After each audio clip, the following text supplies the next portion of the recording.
Welcome to the Company of Dads podcast, where we explore the sweet, silly, strange, and sublime aspects of being a lead dad in a world where men, who are the go-to parent, aren't always accepted at work, among their friends, or in their community for what they're doing. I'm your host, Paul Sullivan. Our podcast is just one of the many things we produce each week at the Company of Dads. We have various features, including the Lead Dad of the Week. We have our community, both online and some in-person events. We have a new resource library for all fathers. The one-stop shop for all of this is our newsletter, The Dad. So sign up today at thecompanyofdads.com/thedad. Today, my guest is Jimmy May, who was a Navy SEAL for 22 years until he retired earlier this year. A fluent Arabic speaker, he deployed 7 times to the Middle East and earned 3 Bronze Stars, which are awarded for heroic achievement in combat, and also a Purple Heart. Today, Jimmy is the CEO of Sushi Assassin, an in-home sushi catering business for private events, and he recently started Mayday Executive Services to help companies develop camaraderie through intense experiences. He serves as CEO and a board member of Beyond the Brotherhood, a nonprofit organization dedicated to helping Navy SEALs of character transition from the teams to the civilian sector. Jimmy also has 3 children, a daughter and a son from his first marriage, aged 24 and 18, and a 9-year-old son from his second marriage. Welcome, Jimmy, to the Company of Dads podcast. Yeah, thanks for having me, and good job nailing the Sushi Assassin name. That's kind of hard to say on your first try. It's a bit of a tongue twister, isn't it? Well, we did it. We always start off with a little light question. So, I've been telling this story for years. We met through a friend of yours who was on the SEALs, and I remember meeting him years and years ago after my first child was born. And after that, I said, I remember when my wife was pregnant with our first kid, we went to this prenatal course in the hospital, and it was after work. It was in a nice environment. We had coffee, and there was a baby doll to put a diaper on. And when we actually had that child, when she was actually born, I realized that class was useless. It was completely useless. And I always joke that the class should have been taught by a Navy SEAL at 3 a.m. after you've had too much to drink to create the urgency of early parenting. So given, your experience in the SEALs for so long, does anything phase you as a father? Does anything your kids do, does it ever phase you, or are you just, completely stoic and locked in? No, I think that's an interesting question. Yeah, sometimes they do some things that phase me, especially as they get older. My 24-year-old daughter is in medical school, super proud of her. But just, I don't know, she's pretty smart, and she says some things that really make me think sometimes. So I think when you say phase me, she'll say things that will change my perspective about very controversial issues sometimes. She's out there in the real world learning her own way, as it should be. And it's not always the way that her dad taught her. And so that's probably the things that really hit me the hardest. Is it fair to say that your daughter always had the nicest, most respectful boyfriends when she was growing up because her dad was a Navy SEAL? So I wasn't around that much for my first 2 kids, which is actually, I think that if you told me 20 years ago I'd be on this podcast, I wouldn't have believed you. So I was gone about 300 days a year for the first 14 years of their lives. And then they ended up going to Texas, and I didn't have much of a relationship with them. I saw them probably quarterly. As far as her boyfriends go, she did come out here to go to college to be near me, which I was really grateful for. And she didn't like to introduce me to any of her boyfriends. And she was super rebellious in every way. I don't know where she got that from, probably her mother. And I would tell her not to do something, and she would just do it. And one of the times I told her, don't date a team guy. Just don't do that. I know you're out here, just don't do that. A team guy is what we call Navy SEALs. It's the slang. And sure enough, she started dating this guy, and she was telling me about him, and my mind's turning, and I'm like, hey, I was like, well, is this guy a team guy? And she goes, Dad. I'm like, no. I'm asking you this question. Is this guy, and she's like, Dad, I've already said too much. I'm like, all right, got it. So I had to drop her off at the airport. She went home for the weekend with her mom. By the time she came back, I had it narrowed down to 2 guys, Austin or Wyatt. Yeah. She was flying back in from Austin. So when she landed, I was like, hey, how's Austin? And she's like, oh, Dad. I'm like, I'm talking about the city. What are you talking about? And it kind of opened that whole door. Anyway, the dude turned out to be a great dude.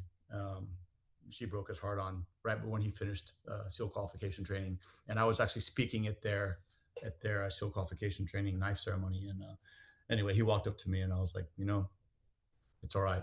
You were a good man to her. That's all I can ask. And yeah, Yeah, so she learned on her own. that's a great story. I've been fortunate enough to be at the SEAL team base in Coronado, and what struck me was how Spartan it was, at least back then. But that was one thing. But what really stuck out was how the SEALs stick together, and obviously that camaraderie is key when you guys deploy. But we live in a time when men and fathers struggle to make friends. Is it the intensity of being a SEAL that bonds you, or does the Navy or the SEALs specifically work to really help you guys come together and really be interdependent when you go off? Well, when you're gone 300 days a year, you have to be independent. And so I was in BUDS during 9/11, and so the world changed at that time, and I ended up being gone so much that they don't really know where I'm going. They don't. Like now, I think it's better, but they don't know when I'm coming back. I always left early. I always came home late. There was always some kind of reason. One time, I deployed for 4 months with one day of notice. Um, so they become really independent, and then you come home and want to be king of your castle, and guess what? Lady's been running the show for the last 9 months. You can't walk in there and think you own everything. And your kids are a little nervous around you because they haven't seen you very much, and it's really it's a hard life. I think during the wars we had, I think at one point we had over 100% divorce rate. It was just really bad, um, and now I think that the teams are working to try and fix that. One of the things they do is they have an operational tempo, like we call it heads on beds. So you're not allowed to be gone more than, I don't know the numbers, but it's something like 400 days out of 720 or something like that. But we were just gone nonstop, and it really did take a toll on our families. Yeah. you know, as you well know, companies and workers are trying to figure out, work-life balance right now. And you and I have talked in the past, and, that just doesn't exist when you're deployed. As you said, you were gone, 300 days a year, and it wasn't like you could, phone home from wherever you were. It has its consequences. But, as someone whose job required, total commitment, when you were doing it, how has your mindset around the work you do, but also your role as a father, how has that changed in the past few years, and particularly since you've been retired? Well, it started to change after I've got injured pretty bad. I've been shot, blown up. I've got fake hips now, and I've got a torn labrum in my shoulder, and started to get too broken to do the job, to be honest. And my last whole 2 years was nothing but surgeries. But it gave me a lot of time to reflect because I've been going so hard for so long. Um, I didn't give the time to my family. I didn't even think about it. I just didn't have time. I was just gone.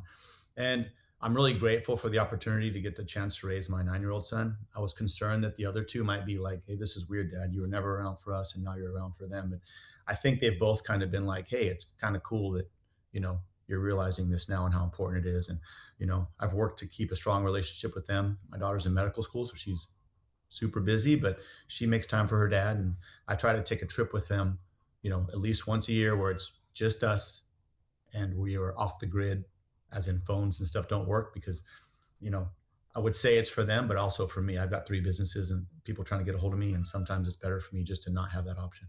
Yeah, yeah. And how, when you talk, think about those years. I mean, you've mentioned this before, of the surgeries and trying to fix the stuff that was broken. When you were reflecting on it, what did you have a model for how you wanted to come out as a father? Did you have some thoughts in your head like, okay, because if your daughter's 24, you're in for 22 years. Do some simple math here. You had a couple years before you became a Navy SEAL when Yeah. you were a dad, but that was a lifetime ago. So what did you think? Like, okay, Riker, my 9-year-old, he's really young. I can get in there. But how did you think of also reestablishing those relationships with your older children? Well, so for my daughter, I mean, I'm fortunate. Number one, my daughter's always worked hard to maintain a relationship with me, even when I was out of pocket or wasn't good at staying in touch because I was gone. She always found a way. In fact, she came down to San Diego to go to college near me, which I thought was amazing. And, we tried to have daddy-daughter date night and, have our time together. And it's that's so I have to say that give her the credit for that. My middle son was actually very tight with his stepdad, who's a good man. I called him my husband-in-law. You got to get along with your folks. If you have a broken home, you got to get along. And he was a good man. He was different than me in a lot of ways, but my son developed kind of along that strain. Was big into baseball because that guy played baseball in college. And then as my as his mom, as he got out of the house, he's become more closely aligned with kind of the things I think is important, and we've got to spend more time together. We took a 2-week trip to South Africa together this year. He's gotten into jiu-jitsu and boxing, and I know it is the parents' job to meet the kids where they are, but it's a lot easier when you have really common interests. I've done jiu-jitsu or wrestling or some kind of combat sport for the last 30 years, and it's a very comfortable space for me. And rolling around on the mat with my son is something I really look forward to, even though I'm a little bit broken. He's new to the game, so I bet you still have a few moves there, Jimmy. Yeah, I mean, it's only going to matter of time. We were talking about when is he going to be able to beat me up, and I'm thinking, I don't know, it might be maybe 6 to 10 years. That's what I'm thinking. 6 to 10 years. And that's being honest. I don't know. We have to see what he says. That's fantastic. And then with your 9-year-old, kids when they're little, they don't obviously they don't remember as much. And once you're in there, and you posted a lot of great stuff, which we'll talk about, later on the podcast. But it seems like, the two of you are like, two peas in a pod, and you're having a great time together. Yeah, I call him the little savage, and he does lots of things. We do beekeeping together. He doesn't care as much for jiu-jitsu. He does it twice a week because he knows that's kind of what we do in this house. But he got his 3rd stripe on his white belt yesterday, and I got to see it. Really cool. No, we do a lot of things together, and he's really into fish tanks right now. And it's interesting nowadays, kids have this YouTube machine. They can really do research and learn about things. And so we found a fish tank in the alley. I gave him a razor blade and some vinegar. I said, yeah, clean it up if you want it. So we cleaned it up, and he did everything with like filtering the water and making sure the tank turned over, then put the plants. He was super patient, and I actually like that. So I don't watch TV, but when he pops on his YouTube fish tank stuff, sometimes I'll sit down with him, and it's just been, I don't know, I like learning about it. So I do a lot of spearfishing, and I'm more about the sportsman side and that. Yeah. But it's kind of cool having the little bubbler going on in his room, and he's real responsible about those things. So it's been really cool. It's funny, but my 14-year-old last night, I began my career as a reporter in Latin America, Mexico and Argentina, and she was doing her Spanish homework, and she was asking me the capitals of different countries, and I said, you got to look it up. Like, how are you going to learn if I tell you? And so she, these kids, they just speak into their iPhone. They speak in their iPhone and say, Siri, tells them. what's I was like, oh, but the best part of this is she says, she says, what's the capital of Uruguay? And I said, it's, and she says, Dad, it's Asuncion. And I said, no, it's not. You pronounce Uruguay wrong. It's Montevideo. And she looked at me and she's like, Asuncion is the capital of Paraguay. And so it was this moment where, Dad could, sort of still outsmart Siri. Days are few and far between, man. We gotta enjoy them when they happen. They are. I want to, we have a lot to cover here, but I've spent the past couple of nights looking at some of these dad drops that, I found them on LinkedIn, but you put them out there. What are the dad drops for the listeners, and why'd you create them? So I've never been allowed to have social media, and I was trying to think about, I need to learn about it. And so I got a LinkedIn page. That's the only one I have. And I was like, well, I'll just post about something. What matters to me? What's important to me? And what's important to me is learning and the journey of trying to be a good dad. And so I just started posting some things online about some of the things that, Riker and I have been doing. And then when I have time with my older kids, and it's a meaningful topic for me. Chat GPT doesn't write my stuff. And I sit down and I try to make it kind of short and digestible and put an interesting pick in there or two. And it's actually garnered quite a bit of support, and I've got quite a bit of followers. And this is the second parenting podcast I've been on. The first one was Connected Parenting with Jen Colari. And it's just been an interesting, fun ride to learn about social media this way. Yeah, you talked about, I mean, you're a man of many interests. You have chickens and bees, and there's one about cracking open the beehive with Riker. It's an older one, and it's absolutely charming. Yeah, and I recommend people go and check it out. But you're putting him through the paces and making sure he has his I think bee-proof boots on, and he's smiling like any kid. But you sound like who you were, or who you still are, which is a Navy SEAL, and you got your bee-proof boots on. You got your visor on. Um, That was and also my skydiving helmet because I didn't have a bee suit for him so because what I was the wasn't helmet? on him doing it. It was my skydiving helmet. I didn't wasn't planning on him doing it, but he really wanted to do it. So like I built him a bee suit with like duct tape and like long sleeves, and then and my skydiving visor. Uh, Yeah, it that was it's the it's whole thing. it's so charming, and he's smiling like any kid. But the more he's only 9, but the more recent ones show him, maturing and doing things that are tough. And there's one all about the sort of doing tough things.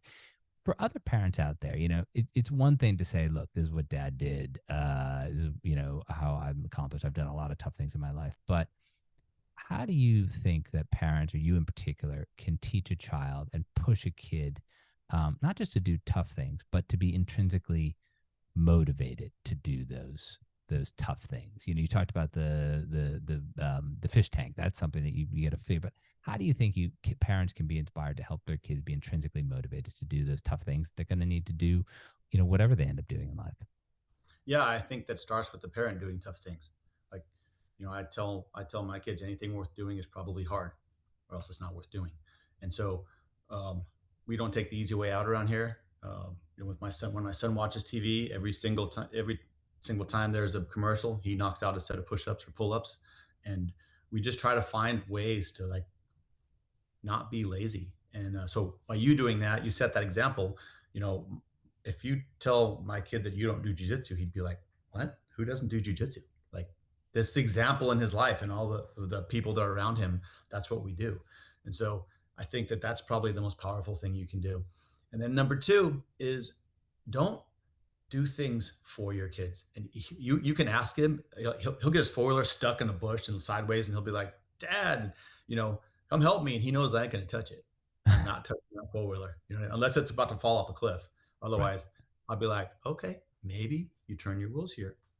I bet if you get off, it'll be lighter, and then you can maybe hit the gas and walk it off there. Try that. And if it doesn't work, then we try something else. It'll take 15 minutes, but when he knows I can walk up and pick that thing up and just move it, but I don't. I Yeah. don't, and he knows why. And I tell him every night, I'm like, "Do you ever think your dad doesn't love you?" He's like, "No." Like, not even one time, not even when I don't help you. And he's like, "No, I know why you do it." And I make that narrative clear to him. And he has a lot of pride in being a capable person.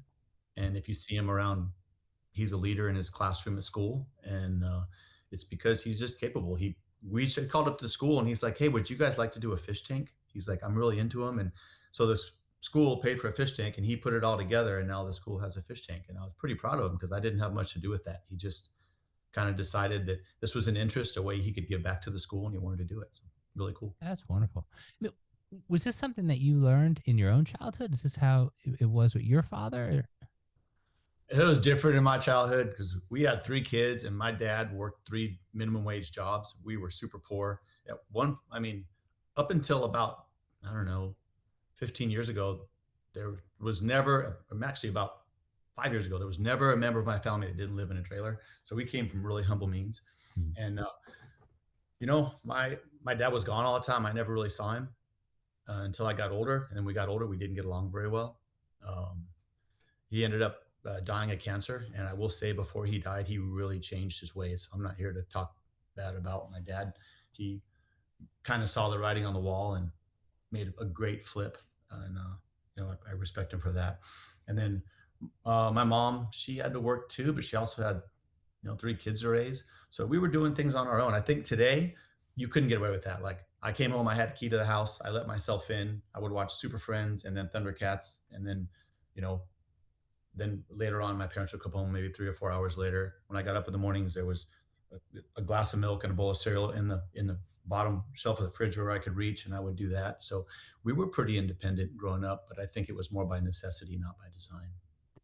It's just reminding. I remember years ago the Navy did this study on what makes a SEAL because for listeners, the failure rate in buds is enormous, and these are all guys who come in thinking they can do it.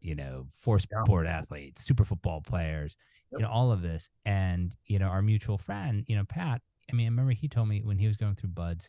If I remember correctly, you had sort of 2 tries to do something, and everything was weighted similarly, and he was trying to tie a knot off underwater, and he couldn't, and he failed the first time, and then he realized that the reason why he failed is because when he practiced it, he didn't have a wetsuit on, and so he was too buoyant, and it was messing him up. So he took the wetsuit off, jumped back in, tied it, and he went on to become get his trident and become a SEAL. But is that when you think about the differentiator between who becomes a SEAL and all those other people who are super athletic, super smart, super strong, and they don't make it? Is it that ability to think quickly and figure things out more so than it is that any intrinsic, athletic ability? You have to have a base level of athletic ability. If you don't have it, you just can't do it. I mean, it's extremely, extremely athletic. I mean, you run 6 miles a day just to get food. That's not even on the schedule. That's 6 miles of running you do back and forth from the chow hall. That's not even on the schedule that you do every day. And so, in Hell Week, these guys are going to run over 200 miles without sleeping for 5.5 days. And guess what? They're not running slick. They're carrying logs and boats, and it's a beatdown. So to say it's all mental, because that's a thing to say, is not true. You Okay. got to have a good baseline physical. And then I used to be the executive officer at BUDS, which is our SEAL selection and training. And we put a lot of time and effort into figuring out, hey, let's not waste time with people that can't make it. Let's be real deliberate about our selection. And there wasn't really anything we could find that was like I'm serious. I know it sounds crazy, but the biggest commonality we found about guys that made it, and it's not lost on me that this is a company of dads podcast, but Yeah. was they had good relationships with their moms. Huh. That was the biggest correlation. I mean, there really wasn't anything. Different parts of the country, like there's a small difference between, I think for some reason this was surprising to me, but people from New England did really well, a little tick up, and then California and Texas, which are on opposite ends of the spectrum politically, and Yeah. so it's, I don't know, those were kind of a couple of the commonalities, but it was really hard to find. And we had these 2 lieutenants that went to MIT. A lot of our officers now are Ivy League guys, and they came up with this plan, and a lot of it was peer evals, instructor evals, self evals, Yeah. and they found a correlation, but it's loose. It's real abstract right now. It'd be interesting to dump some AI into that to see what AI has to say about it. But um, the score was like 1 to 467, and above the score of 185 was kind of a tipping point. And it really didn't have much to do with whether you grew up in Hollywood or in some small town in Louisiana. It Yeah. had a lot more to do about I think the blue collar folks that have been ground on a bit, the people that you all of our guys are the prom king. All of our guys are the toughest dude that everybody ever met when they come jump into BUDS. Right. And then the facts are 85%, and that's light, are going to quit. Mm-hmm. It's just the facts, and they're all going to have their first failure. So it's been a real hard thing to quantify, and the Navy's definitely been on us, especially during the wars when they were like, "Hey, we need to get more of you guys through, make more SEALs, make it easier." But it's like that's not what we need. We're a very niche, high-end special forces group, and you can't mass produce them. Yeah. That's fascinating. I want to talk a little bit now, pivot a little bit to your nonprofit, and like every SEAL, you have another family really that's deeply close to you. Your fellow SEALs, and it's a real brotherhood. It's a real connection, and you have this shared experience like no other. Your nonprofit, as you said at the top, is called Beyond the Brotherhood. Talk about how you see this group supporting, as you say, SEALs of character as they try to get out of, as you just said, a very specialized special forces niche, and do whatever they're going to do with the rest of their lives. Okay, so I just went through the transition to the civilian sector, and in the last couple of years, the wars have been spinning down. So I didn't expect to see so many of my friends dying anymore. I thought it was kind of like done, but it spiked, and that spike was from suicide. In fact, I retired on January 1st, and between my retirement and April, I lost 4 of my friends by their own hand. And I was like, something has got to change. What is the problem? And so I looked at it, and the template. I mean, it's a little different, but oftentimes it's someone who's been out of the teams for 6 to 8 years. They're doing well financially, and they just lost that purpose. They lost that community, and they lost a worthy goal. So they're making money, but when you've been fighting for a cause that's deeper and harder for you, money seems a little hollow. So I make money with Mayday Executive. That pays the bills. But what's good for my soul is beyond the Brotherhood. And what we do for these guys, we screen them, make sure they leave in good standing, because I'm serving the SEAL teams, and if they're guys that get out under the wrong auspices, it's not the right fit for us.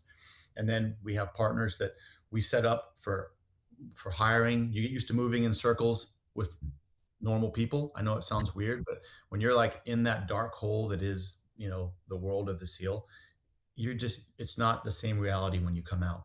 And things you expect people to be able to do, and it's just a lot different.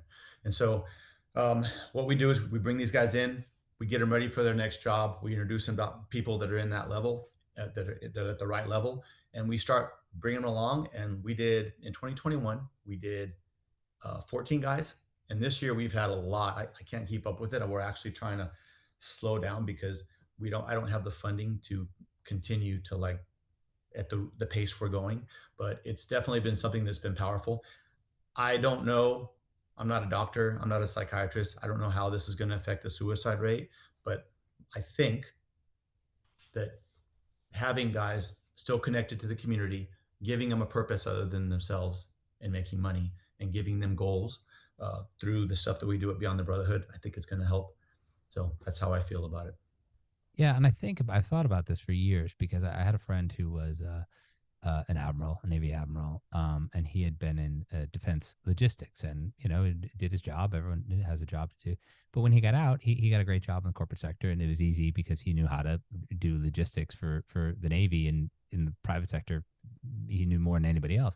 But for your guys, when you're trying to get them into the private sector, and they're, what are their skills? An ridiculous amount of teamwork, a ridiculous amount of focus, a ridiculous amount of dedication to a cause. I'd say probably a lot of them are fairly, selfless if they're thinking of the team and the greater good beyond themselves.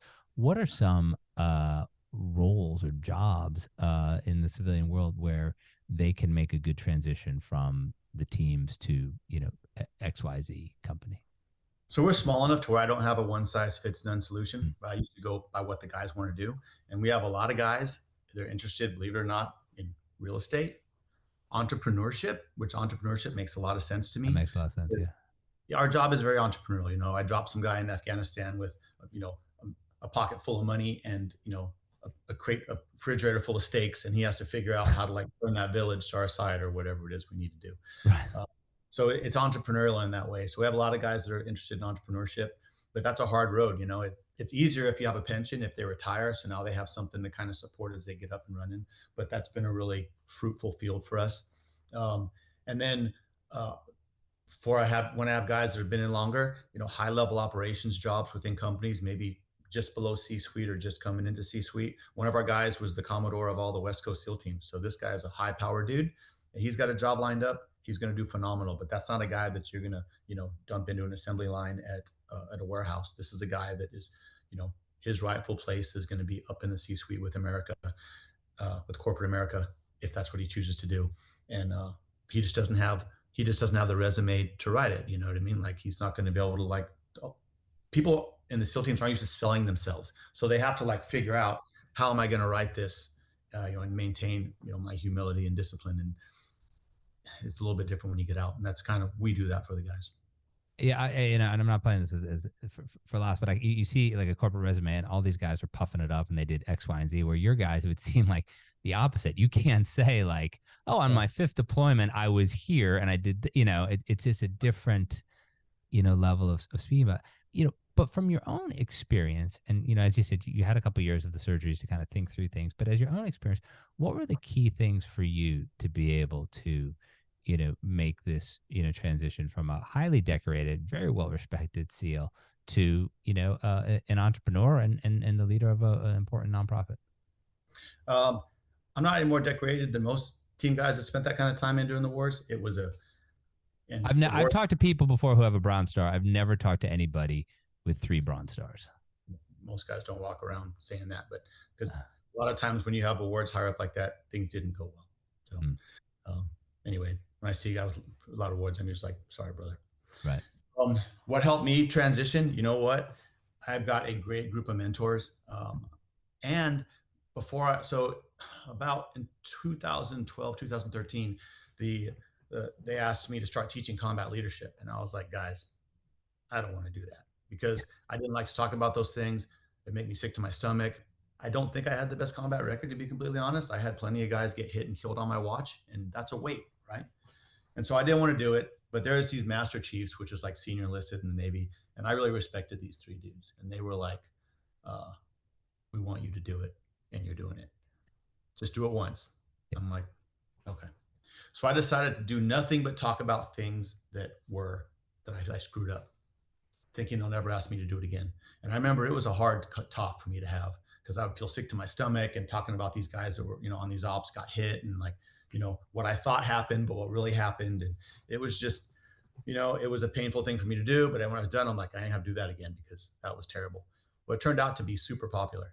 And, the guys didn't want to hear about the perfect op. They want to hear about, everything that went right. They wanted to hear about what went wrong and, where my judgment was clouded and some of the things that I learned later on. And what's really cool is as guys came up through the teams, they'd be in those classes and I would say it and their story might be even different. And I'm like, what? You're on the same op, but they were listening to different channels in their ears. They were in a different spot. Anyway, it kind of created this converging validity of what went down. And it was really cool. And, it was good for me. It was good for me to get those things off because I thought people were going to be, laughing at me or Jimmy's an idiot. And it didn't happen that way. Guys would kind of look at me like, I get it. I see what happened. And yeah, you were wrong on this thing, but I get it. And it was really super healthy for me. Now, how this transitions to your question is that I got referred to work with the CEO of Pray.com, Steve Gattina. And they were like, hey, we hear you. I was at Home Depot. And this guy was like, hey, are you Jimmy May? I'm like, yeah. Like, what's up? He's like, hey, there's a CEO really wants to talk to you. It's kind of the things that you teach and the teams. Would you be interested in like teaching a teamwork for them? And I'm like, I don't do that. So I went there and I decided to do it. And I didn't charge them anything because you're not allowed to make money on the outside. And they were like, we got to pay you something. And I was like, you know what? I know what I want. Will you be my mentor? I just need someone to teach me because I'm going to be transitioning here in a few years. And I just don't know where to start. And you want to talk about the best investment of my life. I mean, between Steve and this guy named Brian Tucker, who runs Puna Brava Surf and Golf Club, he's the one that hatched the idea for Beyond the Brotherhood. These guys have got me up and running, and it took time. They've coached me along the way. I've had some bad things, but they still are in my corner pulling for me. And, having some mentors like that and having a community to fall into, I was fortunate. It wasn't my own doing. I just got lucky. And, I still I text Steve every day. We probably talk 2 or 3 times a week. And the same thing with Brian. And it's just been a really good thing for me. And so when I saw that and we saw what that did for me, Brian, who is the CEO of Puna Brava, was like, hey, let's use Puna Brava as a vehicle through Beyond the Brotherhood. And let's do this. And that we want to have a benevolent arm. Let's do that. So we built Beyond the Brotherhood with Brian. And I want to provide that mentorship for these guys coming out. But you can't do it for the masses. I can't do like 500 people, right. But I can do, 10 or 15 a year. And in a couple of years, it'll be a powerful group and maybe they can pay that forward. So I think the best thing that helped me with my transition was those mentors, and I'm super grateful to them. It's been great. Jimmy May, Navy SEAL, entrepreneur, CEO of Beyond the Brotherhood, and of course, father. Thank you for being my guest on the Company Dads podcast. One final question. What's work-life balance like for you now as a father and a business owner? I love that question. I don't think there's such thing as work-life balance. It's all over the place. When I was in the military, it was all work, no life. And now I'm only been out for a year. I really try to prioritize my kids in whatever way I can. If my daughter has a weekend when she's got off because she has to study a lot, I'm on it. Wherever she wants to go, I'm there and we'll do it. So that's kind of the deal. I booked us to go to this NASCAR race. She wanted to be in the middle, and it didn't quite. Her plans changed, so now um, I can't do it. But those two, I try to do something big with them every single year. And so I took my son to South Africa, my oldest son and my youngest son. We did 2 weeks off the grid. I mean, very little phones, camping in like these national parks, and just figuring out a self-directed safari. And then for my little one, you know, I try to just be a guide for him and prioritize him and everything. I dropped him off at school this morning. I'm going to pick him up at after school. And I split time with him and his mom. I'm 50-50. I'm militant about it. Like, you know, I get my 15 days a month no matter what. And it's been a really good relationship. I'm grateful that his mom has been such a good partner in co-parenting. And I'm just grateful for the time that I have with my kids. And I try to not lose track of that. So my work-life balance is much more on the life side. It's more of a life-work balance. I work, you know, 4:30 to 6 a.m. or, you know, when he's at school. And then when he comes home, I try to be present. Jimmy May, thank you again for being my guest on the Company of Dads podcast. It's been a great conversation. Hey, thanks for having me, Paul. I appreciate it. And if I can do anything, I'm very interested in being involved in the Company of Dads. It's a cause near and dear to my heart. I appreciate it. Thank you for listening to the Company of Dads podcast. I also want to thank the people who make this podcast and everything else that we do at the Company of Dads possible. Helder Mira, who is our audio producer. Lindsay Decker, who handles all of our social media. Terry Brennan, who's helping us with the newsletter and audience acquisition. Emily Servin, who is our web maestro. And of course, Evan Roosevelt, who is working side by side with me in many of the things that we do here at the Company of Dads. It's a great team, and we're just trying to bring you the best in fatherhood. Remember, the one-stop shop for everything is our newsletter, The Dad. Sign up at thecompanyofdads.com/thedad. Thank you again for listening.